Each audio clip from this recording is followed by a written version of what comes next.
Welcome, friends. This is Harshad Parekh inviting you to listen to some of my short writings on philosophy, religion, psychology, spirituality, education, Krishnamurti, and nature.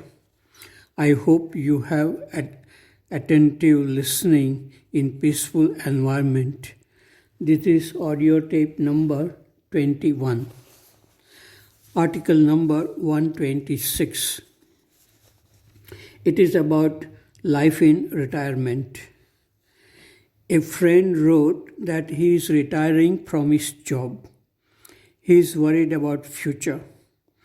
It is not that he does not have money. He has enough for his basic needs. But how will he spend time? Will it not be a lonely and boring life without any work? The empty mind is considered to be the devil's workshop. I think that time after retirement is the best time if one knows how to spend time creatively.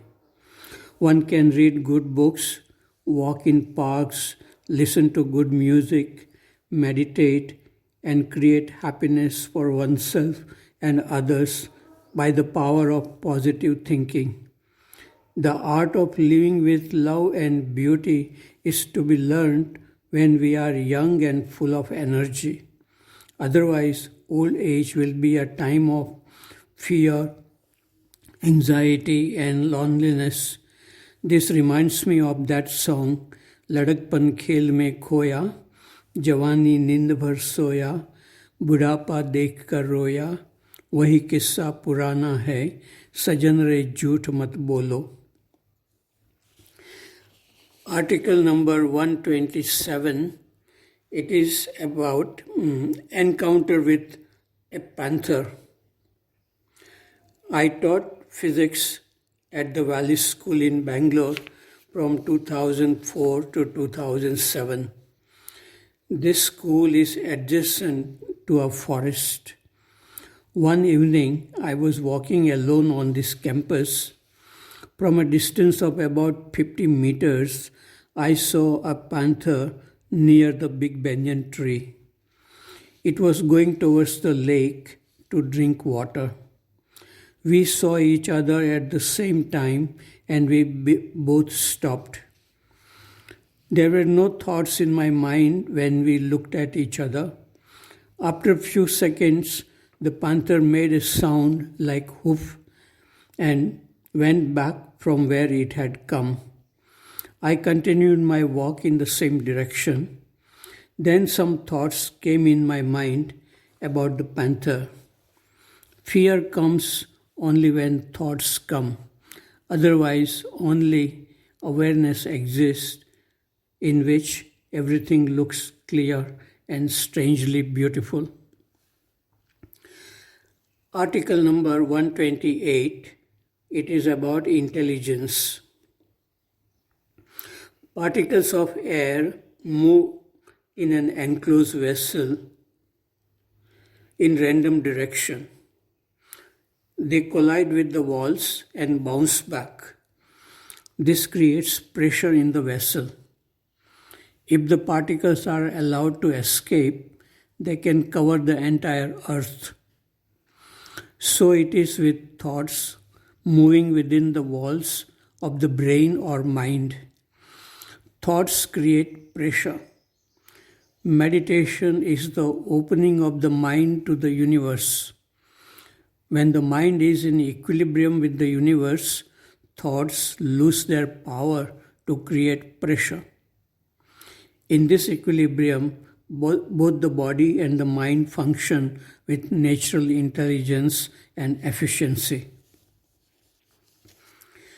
Article number 129. It's an intelligent response. A student asks, are not fears, conflicts, jealousy, anger, etc. are natural response of the human mind? I think these are our usual responses. We react very fast and inadequately to challenges thrown to us. But these responses, which hurt us physically and mentally, cannot be called natural. Once a questioner asked Krishnamurti, "Why do we want to take revenge by hurting someone who has hurt us?" Krishnamurti answered, "It is the instinctive survival response, is it not? Whereas the intelligent mind, the mind that is awake, that has thought about it deeply, feels no desire to strike back, not because it is trying to be virtuous or to cultivate forgiveness, but because it perceives that to strike back is silly, it has no meaning at all. But you see, that requires meditation." Article number 130. It is the art of speaking and listening. In December 1989, in Rishi Valley, we had started voluntary dialogues with students and teachers who were interested in deeper problems of living.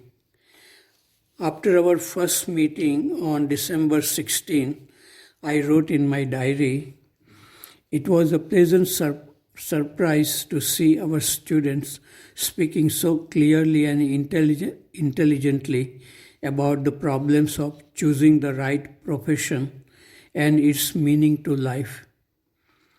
They listen to each other well. I wish the members of Indian Parliament learn from our students how to speak and listen. It seems to me that the members of Parliament must go through some training on how to speak, listen, and behave before they enter into the Parliament for the first time. And if they do not behave well, they should not be allowed to be present there. Their misbehavior is tolerated, and so some of them continue to misbehave and give a bad name to Indian democracy." Article number 131. It is meeting two students. This writing is from my old diary dated February 27, 1985. This may be of interest to parents, teachers, and students. This writing says something about what students feel deeply but may not be able to communicate freely.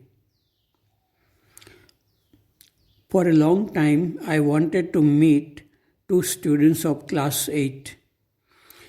They are well-behaved boys, but very weak in mathematics. They never came forward to discuss about their difficulties in this subject. So I went to their hostel and told them to sit with me and discuss their difficulties. So a few days ago, we sat on a stone steps outside Nim House. I asked them if they were concerned about their poor performance in mathematics. Rajesh, not his real name, said that he was very much concerned about his work in mathematics. He always compared himself with boys who were quick in solving problems. He did not ask me questions to clarify his doubts in the class because that would irritate other boys who were quick in understanding. He was frightened of his father, who has hurt him physically, and his mother continues to hurt him psychologically about his poor work in studies. He is unable to face reality, and so he goes into the world of dreams. Although he looks cheerful outwardly, he knows that he is sad within.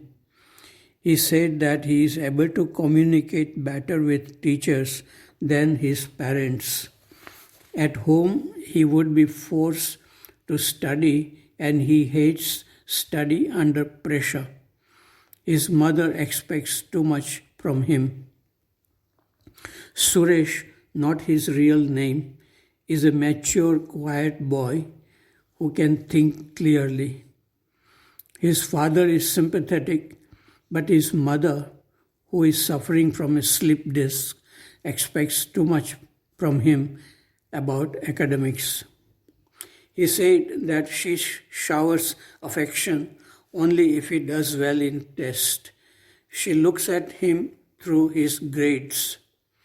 He cannot write to her that he is not doing well in maths, and if he writes the truth, she would be hurt. He does not get good sleep at night. He remains awake and he is aware of thoughts. He understands math but lacks confidence. Now, as the term is coming to an end, he is working hard to improve his grades. At home, he is being compared with his elder sister who did well in academics. I told them that they were welcome to talk with me anytime they felt like about mathematics or other problems. They were relieved and went away feeling light. Article number 132. It is about awareness. Every day in local newspapers, I see news about murder, suicide, rape, theft, and corruption. This must be happening all over India and in other countries. Human beings have been suffering from such problems for thousands of years. The real cause behind these problems is ignorance or inward poverty. Many spiritual teachers who have shown the way to freedom. But human beings who are caught in the narrow circle of self-centered activities cannot listen and understand. Even people who are attracted to the philosophy of living suffer from conflicts created by thinking and feeling.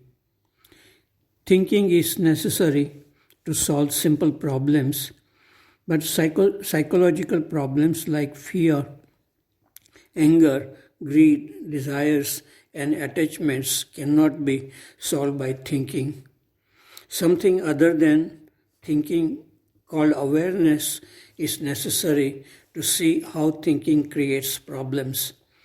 This awareness exists in human beings, but it is buried under a dense cloud of thinking.